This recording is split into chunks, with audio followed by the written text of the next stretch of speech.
G'day, in this video, I'm going to give you a framework that I use with clients to help them go from where they currently are to regenerative without losing money. Now, this framework has really served me well, as well as the clients that I work with, and I think it's really worthwhile sharing just to help everyone else out. Now, this framework has been adapted from another framework from a research paper called A Conceptual Framework for the Transition from Conventional to Sustainable Agriculture.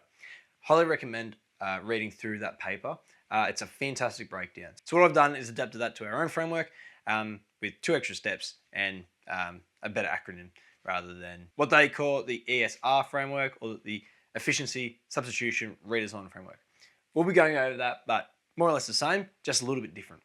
So the aim of this framework is to transition from a conventional point of view to regenerative. Now, typically what people will do is they'll jump straight into regenerative, they'll try these big ideas, and they get typically a yield drop or a profit drop, which is not great. You don't want to be losing money. The whole aim of this is to make more money. So typically, people jump straight in, typically cut fertilizers out and whatnot. They'll drop in their profit or their productivity, and then over time, they'll slowly increase from there. We don't want to do this. This is not sustainable in the short point of view, short term, because if you lose your farm, you don't have a farm to regenerate. So you need to be profitable from day one. So what we aim to do is slowly transition over time, but overall, you get to the same place. You still get to regenerative and using all these big ideas, but you're taking slower steps to reduce the overall risk of losing money. So super important, especially when you've got so many obligations, you don't want to be risking production. So how do we ensure that, or the framework we use? That's the R.O.O.T.S framework. So R.O.O.T.S can be applied either across individual practices or across the whole farm. So let's start with R. R stands for Reframe. So this is super important, and trust me when I say I am probably the least favorite of the whole mindset and that kind of stuff. It's interesting because it is both useless and super useful when you talk about mindset. The reframe is reframing your thinking around different practices and reframing your mind to have the vision that, hey, this is an actual thing that could work on your farm. If you aren't thinking this regenerative thing could work, or biological agriculture, it won't work because you won't put the effort in. It's almost like a placebo. If you believe it won't work, you'll subconsciously won't put the effort into making it work. So, start up. You've got to actually believe it will work. And when I say believe, I don't necessarily think it is a belief without evidence. It is, hey, I've seen this on someone else's farm and it looks fantastic. I've seen it in literature. I've seen Till talk about it on his YouTube channel. It seems to work. So the reframe is, I think I can actually apply these things onto my farm. Once you've hit that, you can actually go on to the other things. So you've got to hit each of these one by one before going to the next thing. So, reframe. We don't work with farmers that don't believe that these things work on their farms. We only work with farmers on this down. It's up to you to reframe your mindset and go, hey, this could actually work on my farm, because we're not going to do that for you. And we can't do that for you too. So you got to have that idea and vision for your farm yourself before actually coming to work with us. We don't work with farmers that don't have this regenerative mindset or whatever. But anyways, let's assume you got this vision for your farm, you've reframed your thinking around these different practices, and we can go to the next step. The next step is optimize. So what does this mean? We need to optimize our current practices. So we don't actually want to completely cut out our fertiliser. And this is typically aimed at fertiliser, but also herbicides and pesticides and everything else. And the whole point of this is making sure our application rates are right. We're looking at the 4 R's. We're looking at right time, right product, right placement, right rate. I think that's the 4. But really, we're trying to optimize our nutrition. And this is a massive component. And we'll go over an example later on in the video about some starter fertilizer that we can use this process on. So the optimize component is optimizing your production with your current inputs. So typically with this, and if you think of a budget, we're going to actually be maintaining your fertilizer budget, but we'll be optimizing what's in it so that that fertilizer goes further. So that's super important, and we can actually spend so much time on this because this allows us to set up the right situation to then implement other practices. So for example, with Optimise, that's like adding humic substances to your nitrogen application, or really any application, humic substances. So say for example, you've got MAP, and we'll talk about this in a moment. You can still use MAP, right? We're just going to optimize the use of that MAP. Likewise, potassium fertilizer, one of the easiest things to stuff up, optimizing the use of that potassium fertilizer. We might still spend the same amount of money on potassium, but we're going to change when we're applying it to get the most out of our money. So with this, a big component is the critical stages of influence, a concept that I first learned from John Kempf. But anyways, we want to optimize our nutrition to hit those points, because what this allows us to do is maintain the same budget, but maximize the return we get on our fertilizer spend. And that's really hitting those critical points of influence to maximize effectively yield and quality. Massive, super important. So the next component, once we've hit this optimized part and we're getting a lot more cash flow from our crops, is we're going to outsource.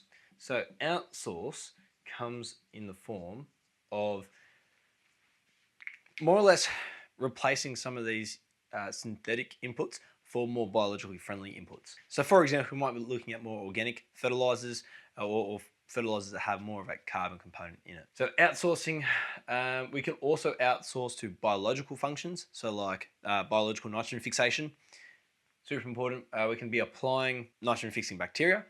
Really, the outsourcing is the biological inputs from our more conventional input. So Optimize is same input, but using it better. Whereas outsourcing is the same category for that input. So say we still need to be applying nitrogen, but what product are we going to be using for that nitrogen application? So we're still thinking about inputs in this. And so potentially with this one, we're not so much reducing the budget yet. We're just shifting it around to make it more biologically friendly. And so with that, we're going to increase the biological activity within our soil without sacrificing yield and profit. Now, at this point, of course, we can be starting to reduce input costs. So for example, if we've increased our biological activity so that the soil itself can fix more nitrogen, and then we're getting a 20 kilos a hectare of nitrogen because we've got rhizotobacter or something in our soil, then that's going to be allowing us to save nitrogen inputs later. But anyways, outsourcing, we're going to be using a different input to achieve the same goal. Next, T is transform. So transform, we need to transform our farm and the overall farm system and design to then meet the requirements of our crops or our production system. So in here would be cover crops. So a legume cover crop to fix nitrogen to then supply to the next crop. Likewise, with our bacteria, I guess it's the whole system design to then be able to supply nitrogen to the crop. So this here is more cultural practices or completely new practices to fulfill the gaps of the requirements of the crop. So really here we got current inputs, using them better. Here we've got different biologically friendly inputs. Here we're trying to get rid of our inputs for something else. We're still aiming to supply the crop with all of its requirements, but we're aiming to transform the system for the system to actually supply it on its own. Now, the whole thing about the ag industry is that not many people are incentivized to help you actually transform your farm or redesign, which is the terminology that they used in the original framework. Everyone's effectively trying to sell you products, but ideally in regenerative agriculture, you want to transition past inputs to redesign your system using cultural practices, because cultural practices are free and all they take is creativity and knowledge to implement them. Transform. So finally, this is pretty much where our system has been regenerated. And finally, we want to steward our final ecological development. So steward is our last one, and that means effectively to maintain and look after what we've created. Now, the original framework just considers these three, but I think kind of that starting point, super important, but also that finishing point, because you can't just transform forever. You can't keep regenerating forever. Regenerating only works till a point, and then it kind of stops regenerating because it's regenerated. You've gotten the land to its potential, and now you got to look after it. So that's steward. So, for example, in this component, had the mindset change, and we reframed our thinking, and we go, hey, it's possible to actually get up to here. We implement these things. Once we get to here, that's more or less we've picked out, and we've got to maintain or steward our system from there on. So in the Steward system, we're still implementing a lot of these things, but we're looking at making sure we're not harming or implementing practices that hinder that ecosystem and the production system. So that's really the last step of the R.O.O.T.S framework. So if we're going to think about this in terms of a single practice, so say, let's go with starter fertiliser. Typically, let's just say you're doing 100 kilos of MAP as starter, 100 kilos of MAP, and that's going to approximately cost, say, $140. So the aim of the game is how can we make this MAP, where our starter fertiliser, go further without spending more and optimising that. So that's our current setup. Now we might be doing that because the agronomist told us we need to apply 100 kilos of MAP, or that's the general rule of thumb that we've always done 100 kilos of MAP. So let's go through the framework R.O.O.T.S. So reframe, do we actually believe that we can change this? Do we have a mindset change? They've seen someone else use less MAP, or we believe that biology can do it. If we go yes, that's great because we can go on to the next principles. If no, then it's probably best to go see someone else's setups and systems to actually get that conviction that this might work. Reframe might even just be trials, doing trials in your farm, but thinking that it might work. You can't have this fixed mindset of, hey, it's never going to work, so there's no point in trying it. You've got to actually believe that it might work. So if you believe that it might work and we might be able to change something about it, then we can go to the next one, optimize. So the easiest way to optimize your starter fertilizer is applying 5% humic substances to this. So 5% of our MAP is 5%, it's going to equal 5 kilos. So we're going to include 5 kilos to our MAP application. Now you can get this in a granule form. You can get products. We have a product supplier and they produce a MAP granular product, but it has a humat already coated on it, so it's all in one bit together. But if you're going to do this, what you need to do is you go, okay, we've got $140, we want to maintain that cost. The easiest way to do that is you work out the cost of our 5 kilos of humic substances. I'll just go humic sub, and we're going to subtract that to our 40 and then rework out our MAP application so that it makes the same. So 5 kilos of humic substances cost, depending on your source, might be $16 for that. But the thing is, that increases the efficiency of your phosphorus by, say, 20-30%. But we're not going to decrease our application by 20-30% in the first year. We might do that in the second year. What we're going to do in the first year is just take $16 off of our MAP application so that it works out to still be $140 a hectare. So that means the application is going to be 5 kilos of humic substances plus 88.5 kilos of MAP per hectare. So this still works out to be about 140 kilos a hectare, but you're not going to get as much lockup of your phosphorus from that. So yes, we're applying less phosphorus, but it's still the same cost, but we're going to reduce the amount of phosphorus lockup. If you're interested in phosphorus, we've got a whole video about phosphorus and using stuff like this. That's effectively the idea. So from here, we basically get a 20-30% uplift in our phosphorus efficiency. Similar thing with nitrogen, because we're going to be losing less. Our phosphorus won't be being locked up in this case. So if we run through that with the first year, we're going to be taking differential sap test analysis as well to make sure that our crop's not going to get phosphorus deficient. If it is, then we probably have to come back and go, why is our crop being, has a phosphorus deficiency, and really optimize that before we move on to outsourcing it, which is more phosphorus solubilizing bacteria and all that kind of stuff. Now, actually before that, it'd be good to question, do we even need to apply 100 kilos of MAP per hectare as starter? So taking a really good soil test and going, how much phosphorus do we already have in the soil? How much do we need to increase it by to hit our thresholds? We might not even need to be applying this much in the first place.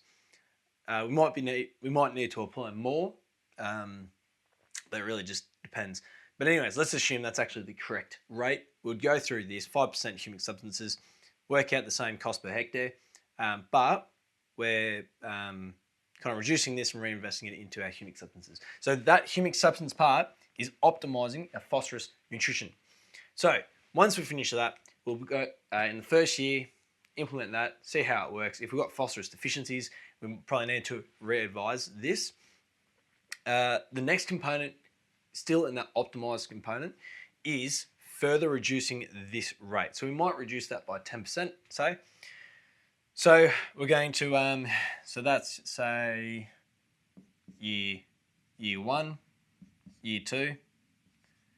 We're going to reduce that by 10% or however you're feeling. Just, it's good to be guided by the SAP test and the soil data to know how much you're going to reduce it by. But if it was, say, another 10%, we'll be reducing that by, say, 8 kilos. So we'll drop that down to 80 kilos of MAP a hectare. And then we'll include our 5% humic substances of that. So that's going to be 4 kilos a hectare plus 4 kilos. And that's going to equal about $125 per hectare. So if we've done this right, there shouldn't be any loss in production. We've optimized the nutrition of our initial one without increasing our costs. Next time we can reduce our costs a little bit while still having that humic substance. So it should increase the efficiency of that and allow us to reduce the cost. Now, that's $15. $15 we can put into something else to improve the system. So what can we do with that $15? What we can do with that is invest it into our outsourcing component. So what could we do with that? We could add, say, $15 worth of worm castings. That's going to have phosphorus solubilizing bacteria. Also has a whole range of other things like nitrogen fixing bacteria, but just with phos. We can invest that into phosphorus solubilizing bacteria, which might release, say, 5 kilos of phosphorus a year. So we invest that, and then in year 3, let's just say our phosphorus solubilizing bacteria that this here has gone into, so phosphorus solubilizing bacteria, let's just say that unlocks 5 kilos of phos. That's the equivalent of 22 kilos of MAP a hectare. So what we could then do is further reduce that by, say, 20 kilos a hectare. So going 6. 60 kilos of MAP. Plus, we're still going to maintain that 5%, which is going to be 3 kilos of humic substances. And so that's going to equal about $94. Cool. So we've gone from 140 to 94, and if we follow this framework, we shouldn't be losing yield because we're just slowly transitioning our source of phosphorus to something else. So now that we have, $46 spare, we can either, again, put it into phosphorus solubilizing bacteria, but once we've inoculated it, it should more or less be there already and continue to supply those things. So maybe with that additional money, we could put a cover crop in. Now, cover crop's a great way to release a bit of phosphorus. They release organic acids, which help break it down, as well as absorb what's already there, and then increase the cycling. So maybe we take this $46 and put it into something in the transform section. So the transforming, again, it's introducing a new practice that aims to be a bit more cultural. Now, again, cover crops, you're inputting something in, but I guess that's more in a transform. You're changing the system around. So you're implementing new practices. So we could put a cover crop in of buckwheat, for example, that releases phosphatase, which is an enzyme that breaks down organic phosphorus. And so that is a option with our $46. Likewise, we can potentially invest that back into, say, an outsource situation where we're getting more phosphorus solubilizing bacteria. Might do a seed coat, a mycorrhizal fungi, which will also help. We have a lot of options. So what have we done? We've gone from 100 kilos a hectare of MAP. We've stepped that down basically all the way to 60 kilos a hectare plus 3 kilos of humic substances.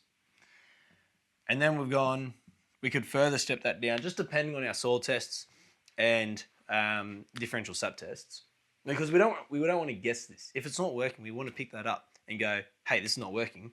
We're going to be losing yield. So taking little steps, checking our soil test and our differential sap test, super important. That's how we can step that down. We're now using cover crops, mycorrhizal fungi, solubilizing bacteria. We can eventually get this all the way down to, say, 20 kilos of MAP, which is the lowest rate I would go. With our 1 kilo of humic substances, that's probably the lowest I would go. You don't want to go too low with your phos because it really sets your plant up for a strong root system. Start is super important. I wouldn't knock it. But effectively, the increase in available cash that you got from going from 100 kilos of MAP down to 20 kilos. And if we're doing this right, we're not getting that dip because we've gone through this effort of slowly transitioning, doing it in a smart way where we're optimizing our production and we're outsourcing it, and then we're going to transition or transform our farm to something that will supply it through more or less natural ways. So this is an example just for start. You can do this for everything, or your fertilizer in terms of an overall plan, as well as each individual nutrient. You can do this for your herbicides or just weed management, pest management, and everything else. So using this framework, by the time we get down to even this year, where we got $46 spare, we can take that $46 and invest it into foliar applications of trace minerals to then get further efficiencies in our nitrogen applications, or increasing yields and increasing our resistance to pest and disease. So like you can roll this into zinc and copper application to then get all these benefits from a disease resistance point of view.